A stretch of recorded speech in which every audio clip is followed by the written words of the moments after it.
ꯑꯩꯅ ꯍꯥꯏꯅꯤꯡꯕꯗꯤ ꯍꯥꯏꯗ꯭ꯔꯤꯉꯩꯗ ꯑꯃ ꯍꯥꯏꯒꯦꯕ ꯉꯔꯥꯡꯁꯤ ꯑꯍꯤꯡꯗꯀꯣ ꯅꯨꯄꯥ ꯑꯃ ꯔꯦꯁꯄꯦꯛꯇꯦꯠ ꯍꯥꯏꯒꯦ ꯍꯥꯏꯕꯗꯤ ꯑꯩꯒꯤ ꯙꯔꯃꯅ ꯑꯩꯅ ꯅꯤꯡꯕ ꯑꯩꯒꯤ ꯙꯔꯃꯅ ꯃꯤ ꯑꯃꯕꯨ ꯍꯥꯏꯊꯤꯌꯣ ꯍꯥꯏꯅ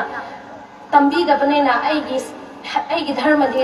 ꯑꯗꯨꯒꯨꯝꯕ ꯇꯝꯕꯤꯗꯕꯅꯤꯅ ꯔꯦꯁꯄꯦꯛꯇꯦꯠ ꯁꯔ ꯑꯃꯅ ꯑꯩꯁꯤꯕꯨ ꯔꯣꯡꯃꯩ ꯅꯨꯄꯤ ꯀꯕꯨꯏ ꯅꯨꯄꯤ ꯍꯥꯏꯅ ꯃꯦꯟꯁꯟ ꯇꯧꯕꯤꯔꯛꯄ ꯏꯟꯗꯤꯖꯤꯅꯁ ꯑꯣꯏꯕ ꯋꯥꯐꯝꯒꯤ ꯃꯇꯨꯡ ꯏꯟꯅ ꯏꯟꯗꯤꯖꯤꯅꯁꯀꯤ ꯐꯤ ꯃꯁꯛ ꯈꯪꯕꯤꯌꯣ ꯍꯥꯏꯅ ꯑꯩ ꯍꯥꯟꯅ ꯍꯥꯏꯖꯅꯤꯡꯉꯦ ꯑꯩꯁꯤ ꯇꯥꯡꯈꯨꯜ ꯀꯝꯃ꯭ꯌꯨꯅꯤꯇꯤꯅꯤ ꯑꯩ ꯀꯕꯨꯏ ꯅꯠꯇꯦ ꯑꯩꯅ ꯍꯧꯖꯤꯛ ꯁꯦꯠꯂꯤꯕ ꯑꯩꯒꯤ ꯐꯤꯖꯣꯜ ꯑꯁꯤ ꯑꯩꯈꯣꯏꯒꯤ ꯇꯥꯡꯈꯨꯜꯂꯣꯟꯗ ꯐꯣꯔꯩ ꯀꯨꯁꯟ ꯍꯥꯏꯅ ꯀꯧꯕꯅꯤ ꯑꯁꯤꯁꯦ ꯑꯩꯅ ꯍꯧꯖꯤꯛ ꯃꯌꯥꯝꯒꯤ ꯃꯃꯥꯡꯗ ꯑꯩꯅ ꯍꯥꯏꯕꯁꯤ ꯃꯥꯁꯨ ꯇꯥꯁꯅꯨ ꯍꯥꯏꯅ ꯍꯥꯏꯕꯅꯤ ꯃꯤ ꯖꯥꯇꯤ ꯁꯨꯡꯌꯥꯎ ꯌꯥꯎꯗꯕ ꯃꯤꯗꯨ ꯄꯜꯂꯒ ꯃꯥꯅ ꯉꯥꯡꯕꯗꯨ ꯃꯤ ꯖꯥꯇꯤꯗꯨ ꯅꯨꯡꯉꯥꯏꯔꯣꯏꯕ ꯉꯥꯡꯅꯤꯡꯉꯁꯨ ꯑꯩꯒꯤ ꯖꯥꯇꯤꯗ ꯉꯥꯡꯉꯣ ꯍꯥꯏꯅ ꯍꯥꯏꯅꯤꯡꯕꯀꯣ ꯃꯥꯅ ꯉꯥꯡꯕꯗꯨ ꯑꯩꯒꯤꯁꯨ ꯐꯅꯤꯡꯉꯥꯏ ꯑꯣꯏꯔꯝꯒꯅꯤ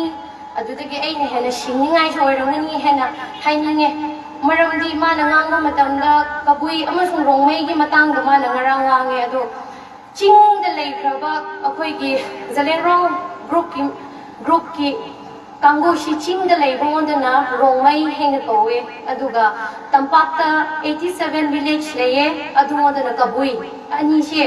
ꯔꯣꯡꯃꯩ ꯐꯨꯔꯨꯔꯗꯤ ꯀꯕꯨꯏ ꯊꯣꯛꯂꯛꯀꯅꯤ ꯀꯕꯨꯏ ꯐꯨꯔꯛꯑꯗꯤ ꯔꯣꯡꯃꯩꯗꯨ ꯊꯣꯛꯂꯛꯀꯅꯤ ꯍꯥꯏꯕꯁꯤ ꯑꯣꯖꯥꯗꯨꯅꯁꯨ ꯈꯪꯕꯤꯁꯅꯨ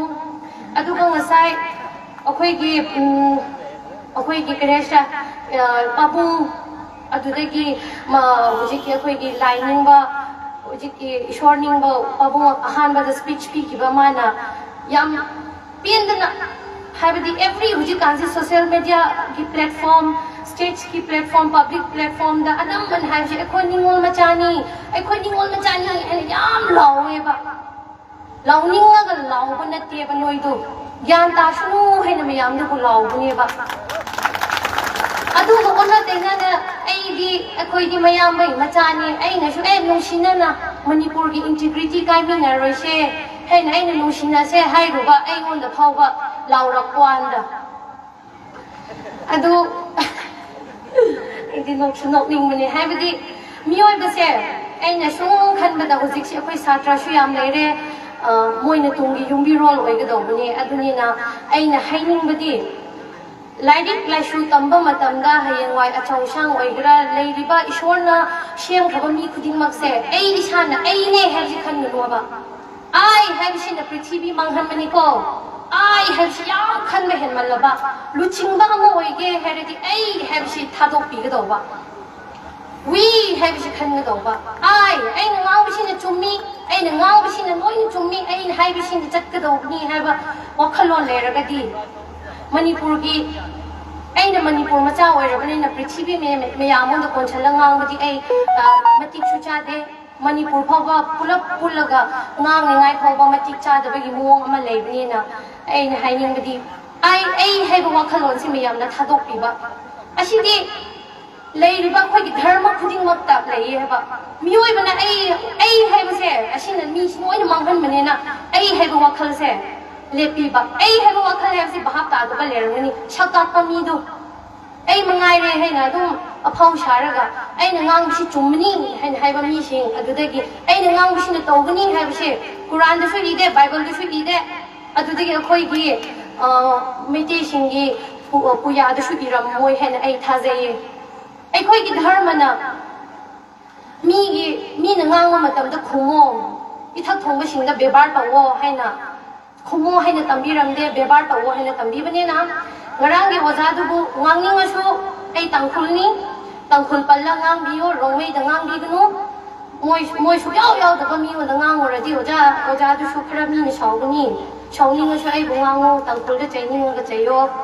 ꯑꯩ ꯑꯗꯨꯝ ꯅꯪꯒꯤ ꯁꯣꯁꯤꯌꯦꯜ ꯃꯦꯗꯤꯌꯥꯗ ꯚ꯭ꯌꯨ ꯌꯥꯝꯅꯤꯡꯉꯥꯏ ꯑꯗꯨꯝ ꯌꯦꯡꯒꯦ ꯁꯤꯃ ꯍꯥꯏꯅꯤꯡꯉꯦ ꯑꯗꯨꯒ ꯏꯟꯇꯤꯒ꯭ꯔꯤꯇꯤꯒꯤ ꯍꯥꯏꯕ ꯋꯥꯐꯝ ꯍꯥꯏꯌꯣ ꯍꯥꯏꯔꯗꯤ ꯑꯩꯈꯣꯏꯁꯤ ꯂꯦꯟꯒꯤ ꯂꯝꯒꯤ ꯑꯣꯏꯕ ꯀꯔꯤꯒꯤ ꯑꯣꯏꯕ ꯏꯟꯇꯤꯒ꯭ꯔꯤꯇꯤ ꯂꯦꯟꯒꯤ ꯑꯣꯏꯕ ꯏꯟꯇꯤꯒ꯭ꯔꯤꯇꯤ ꯀꯥꯏꯕ ꯌꯥꯔꯣꯏ ꯍꯥꯏꯕꯁꯤ ꯂꯝꯒꯤ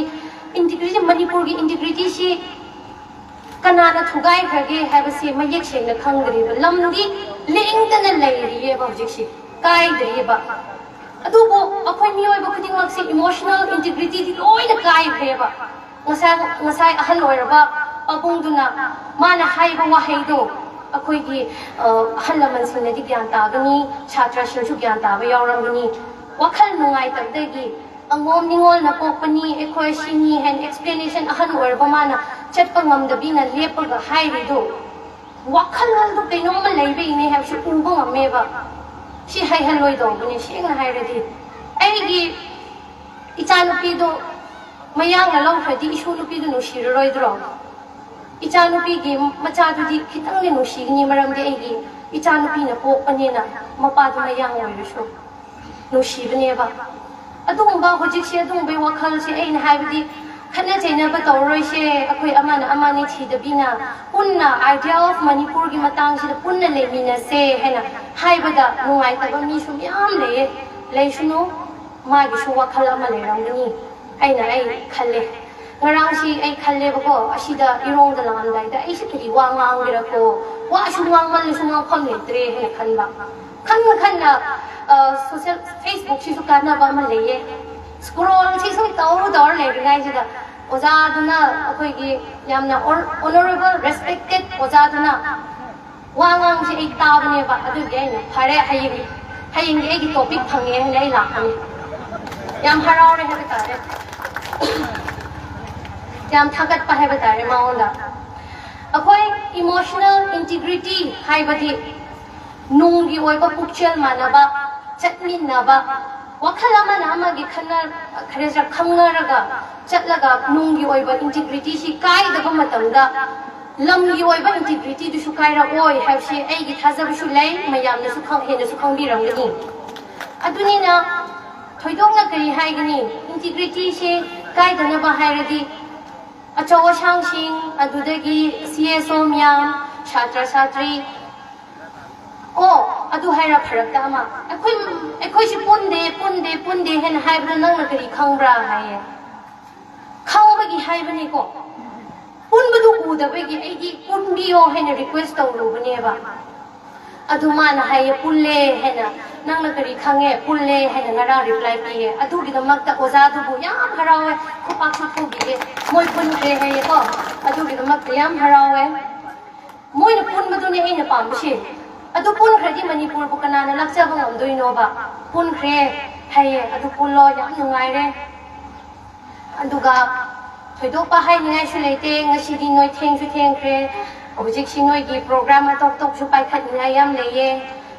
ai gi oina aroi bada hayo hairadi manipur gi oiba integrity si kai da ngai lemina ni ngai hairadi emotional integrity si hala sagat pa emotional nungi oiba chatminna ba nungi oiba lemina ba nushina ba pukchel nushina ba si hanna lei thaba matung da di integrity si mapan gi su mathak gi su manu su noi na su kai roi ba asi ai hai ninge aduga ai gi si hujik si ai si pung manga da go noi aphau saye su khan gi no ba ai gi icha nu pi su na ba aduga ai gi icha nu pi si chahi mari khat ngai ri adu icha nu pi khrak naye adu gi pung manga si da akoi gi ahan sin meeting ama su ko bune ba chatre di adu nu samu ga phau saye hai rakni adu ni na moi gi su hai phet chat ke he na khan bei da mak ta ina organizer committee da ai on da wangang ai on da khra han ngang han bio he na oina request or mo su harau ni ya e ai na wa si sang na hai raga tin na wa hai ama hai ba ka value du noina taninga ga taradi ai gi atien ba du da noina he na value du leina taradi losan bi radi adu na su he na value lai gani he na ai tha jaye ahamada ai hairam ba du ne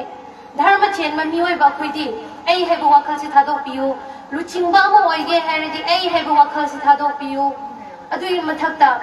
manipur gi integrity kai ba yaroi have si nung gi oiba emotional integrity si hana kai da ningai mayam chang ga hotna minasi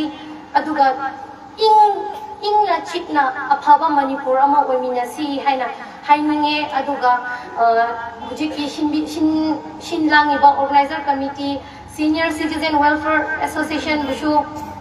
yam thagatle aingonda mafam si desu tanja su pi biba mayam ge su unaba phanghan bi bagi damakta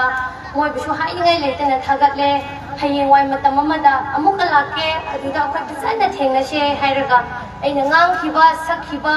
ꯈꯨꯗꯤꯡꯃꯛꯇ ꯑꯋꯥꯠꯄ ꯂꯩꯔꯁꯨ ꯑꯩꯈꯣꯏ ꯄꯨꯝꯅꯃꯛꯄꯨ ꯁꯦꯝꯕꯤꯕ ꯃꯄꯨꯒꯤ ꯃꯃꯤꯡꯗ ꯉꯥꯛꯄꯤꯒꯅꯤ ꯍꯥꯏꯅ ꯊꯥꯖꯩ꯫ ꯑꯁꯤ ꯍꯥꯏꯔꯒ